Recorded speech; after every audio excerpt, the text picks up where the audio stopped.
मनीष कश्यप के ऊपर हुआ था एफआईआर, लेकिन जो हुआ वो सुनकर आप भी हैरान हो जाएंगे। चाहने वाले तो चाह रहे थे कि मनीष कश्यप को पुनः प्रताड़ित कर दे और जेल में डाल दे ताकि वह चुनाव नहीं लड़ पाए। जो उसका श्रद्धा है कि संसद में जाएंगे, सिस्टम के खिलाफ बोल रहे थे ना, आप सिस्टम में घुस कर सिस्टम को सुधारेंगे, उसे चकनाचूर कर दे। रचने वाले ने खेल तो रच दिया था, लेकिन पानी फिर गया, क्योंकि भारत में कानून और कोर्ट नाम की चीज भी है, जहां न्याय मिलता है। हर एक इंसान को न्याय मिलता है, भले देर ही सही। नमस्कार, आप देख रहे हैं यूथ इंडिया एंटीवीर में हूं आपका दोस्त राजा पांडे। मनीष कश्यप के समर्थक खुश हो जाए, क्योंकि एक बार फिर मनीष कश्यप को फतेह हासिल हुआ है।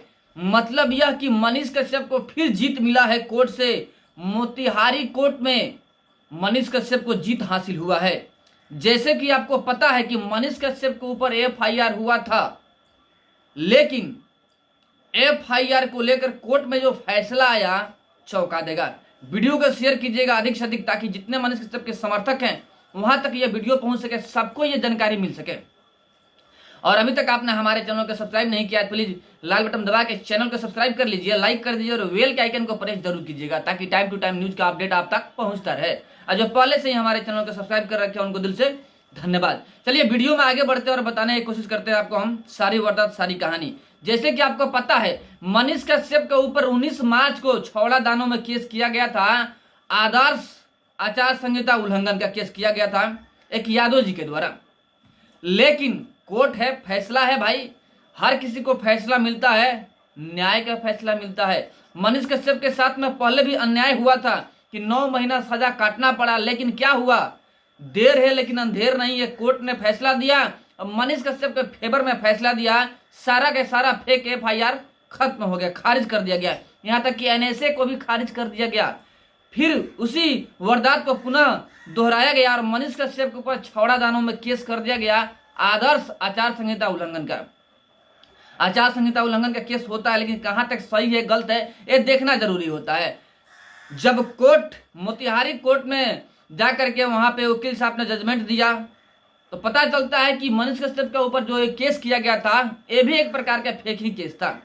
तभी तो कोर्ट में न्याय मिल गया मनीष कश्यप को, वरना अगर गलत होते मनीष कश्यप तभी जेल में होते ना, सपना चूर चूर हो जाता ना। लेकिन स्पष्ट होता है कि लोग बार बार मनीष कश्यप को फंसाने की कोशिश कर रहे हैं, लेकिन मनीष कश्यप हार मानने वालों में से नहीं है, क्योंकि मनीष कश्यप ने मूड बना लिया है कि चुनाव लड़ेंगे, 200% चुनाव लड़ेंगे। और इस प्रकार से मोतिहारी कोर्ट में मनीष कश्यप को फतह हासिल हुआ और जीत मिली, बेल हो गया। मनीष कश्यप के ऊपर जो केस हुआ था उसमें बेल मिल गया मनीष कश्यप को। अब मनीष कश्यप तो मानेंगे नहीं और सिस्टम में घुस के सिस्टम को सुधारने की कोशिश करेंगे जरूर। और एक बात बता दें कि मनीष कश्यप ने ऐलान कर दिया है कि बेतिया लोकसभा क्षेत्र से चुनाव लड़ेंगे मनीष कश्यप। एक बार और सुन लीजिए, बेतिया लोकसभा क्षेत्र से मनीष कश्यप चुनाव लड़ेंगे। बिगुल फूंक दिया है मनीष कश्यप चुनाव का, चुनाव लड़ना तय है। बेतिया लोकसभा क्षेत्र से चुनाव लड़ना तय है मनीष कश्यप को। देखिए क्या होता है, पब्लिक कितना सपोर्ट करती है। ऐसे तो सभी कहते हैं ना कि आई सपोर्ट मनीष कश्यप, लेकिन चुनाव आने पर पता चलता है कि कौन किसका सपोर्ट करता है। असली हकीकत उसी वक्त पता चलेगा कि आखिर मनीष कश्यप के कितना समर्थक हैं। अभी तो पता चल रहा है कि मनीष कश्यप के करोड़ों में समर्थक हैं।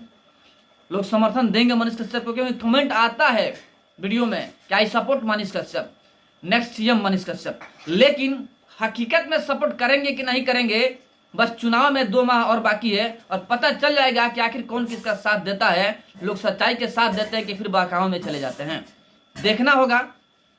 अभी बीजेपी का पूरा लिस्ट भी जारी नहीं हुआ है, क्या पता कहीं बीजेपी में लिस्ट में मनीष कश्यप का नाम ही चला है। देखिए क्या होता है। फिलहाल तो बात यही है कि मनीष कश्यप बेतिया लोकसभा क्षेत्र से चुनाव लड़ेंगे। अब मनीष कश्यप के ऊपर जो केस किया गया था पुनः प्रताड़ित करने के लिए, उस केस में विजयी प्राप्त हुआ है मनीष कश्यप, यानी मोतिहारी कोर्ट से मनीष कश्यप को बेल मिल चुका है। चलिए जो भी अपडेट आएगा आपको बताएंगे, फिर मिलते हैं आपसे बड़े अपडेट और बड़े न्यूज के साथ में। तब तक के लिए जय हिंद।